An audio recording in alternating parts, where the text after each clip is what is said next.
Ya, jadi banyak banget nih fitnah-fitnah yang masih bermunculan di sosial media tentang siapa sih background aku yang sebenarnya. Teman-teman, gini ya, banyak banget pertanyaan yang bilang kalau aku tuh adalah ternak Mulyono gitu, atau termul gitu, atau pendukung mantan Presiden Joko Widodo. Kemana aja aku selama 10 tahun ini kok nggak bisa bicara, selama ini tiba-tiba hari ini muncul gitu ya. Nah, 10 tahun terakhir berarti aku masih berumur 23 tahun.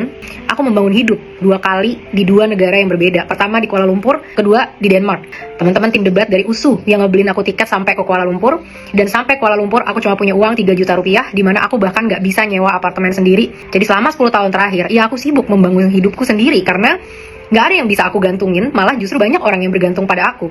Karena aku harus segera untuk ngebantu ekonomi keluargaku.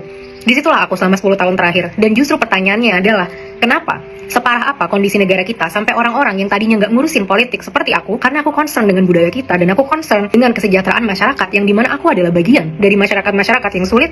Aku adalah bagian dari orang-orang yang nggak punya privilege di Indonesia selain pendidikan aku. Kalau kalian riset sedikit aja, sampai hari ini aku selalu mengkritisi PDIP Perjuangan. Kenapa?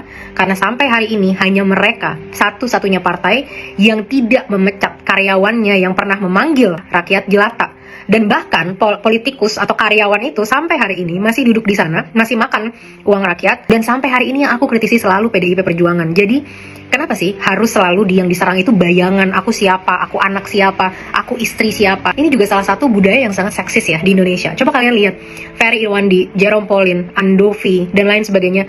Ada nggak yang nanya kepada mereka itu suaminya siapa? Mereka tuh anak siapa? Enggak. Kenapa? Karena mereka laki-laki. Lihat suami aku tuh siapa, kerja apa, di belakang aku tuh ada siapa? Nggak ada siapa-siapa selain Tuhan di belakang aku. Kalian yang mengkritisi ini ya, sebaiknya kalian ngaca. Kalau saat masyarakat ditindas, kalian tidak ikut berbicara, malah sibuk mengkritisi orang-orang yang berbicara. Di mana hati nurani kalian?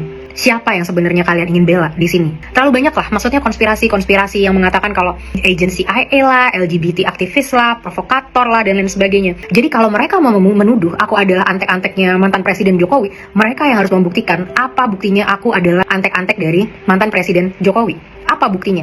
Sampai hari ini belum ada keuntungan yang aku dapatkan dari sini selain jadi narasumber di media. Tapi apa yang aku resikokan? Kenyamanan, keamanan hidupku, bahkan mungkin nyawa sekalipun yang aku pertaruhkan saat aku menentang perilaku-perilaku tidak adil yang dilakukan oleh orang-orang yang berkuasa yang sangat kaya raya itu.